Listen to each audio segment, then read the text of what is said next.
L'appel de Ouida pour le dialogue interculturel entre les communautés pour la paix, pour la cohésion sociale, la paix et le développement.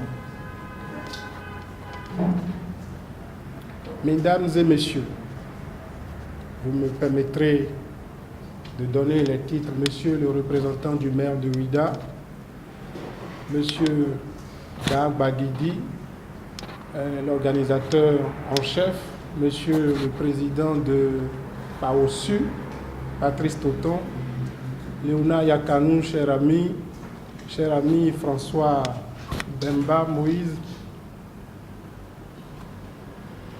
Je cherche des figures familières, Eric, tous les autres. Mesdames et messieurs, vous entendez dire le temps passe. Le temps passe. Ce que nous ne réalisons pas toujours, c'est qu'il ne passe pas seul. Le temps ne passe jamais seul. S'il n'emporte pas nos pensées, nos actes, nos réussites, nos échecs, nos colères, nos joies, nos amours, nos rêves, nos douleurs, nos danses, nos chants et nos cris. Bref, si le temps n'emporte pas une partie de nous, c'est qu'il a fini de nous emporter nous-mêmes. Je veux dire qu'il nous aura vaincus et effacés. Il nous aura arrachés aux êtres et aux choses qui nous sont chères. Il nous aura arrachés à nous-mêmes. Nous, puissants d'un jour, puissants un jour, impuissants le lendemain, inexistants le lendemain. Cela s'appelle l'effet du temps.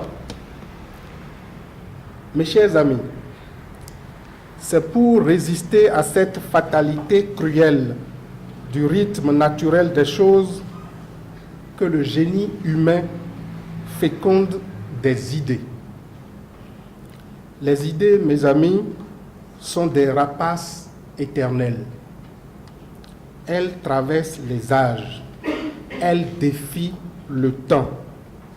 L'homme qui enfante une idée se bat pour son idée, la défend avec succès, la partage avec d'autres, est comme une graine en terre prospère. Cet homme a compris comment triompher, comment vaincre le temps. C'est un savant.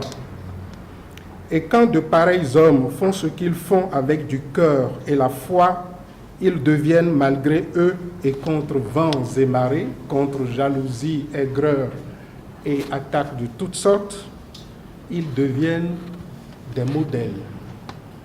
Je veux dire, et ce ne sont pas des compliments, à chacun des responsables du PAOSU que vous avez compris l'essentiel du cheminement humain, que donc vous êtes des savants. Je veux dire à chacun des responsables du PAOSU et principalement à son président, M. Toton, Patrice, messieurs, que vous avez vaincu le temps.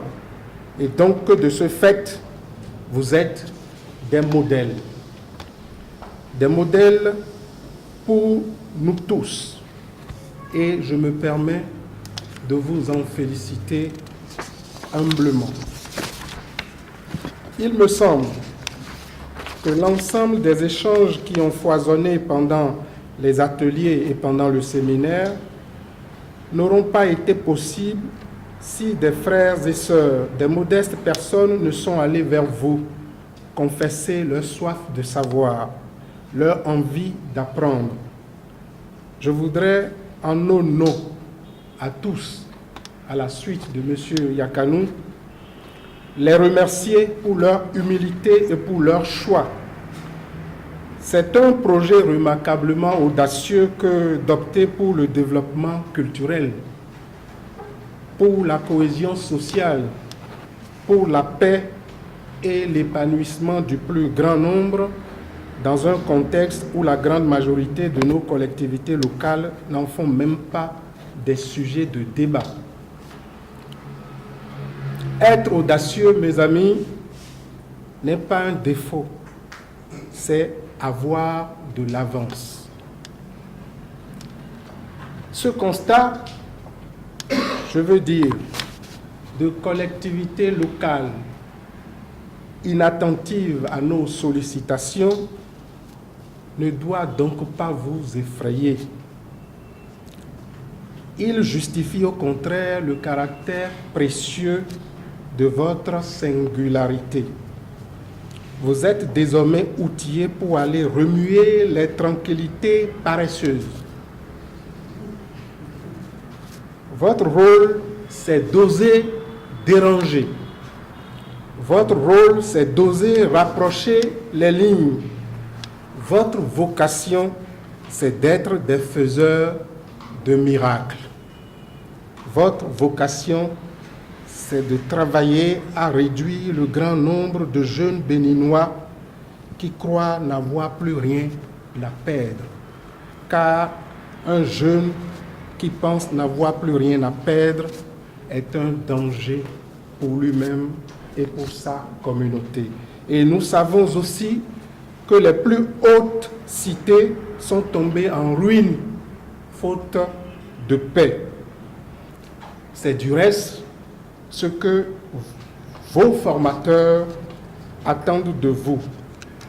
C'est ce que les responsables du PAOSU attendent de vous. C'est ce que ce pays est en droit d'attendre de vous. Devenez donc, chers amis, des faiseurs de miracles pour que vive la paix, pour que vive le développement et la cohésion sociale. Je vous remercie.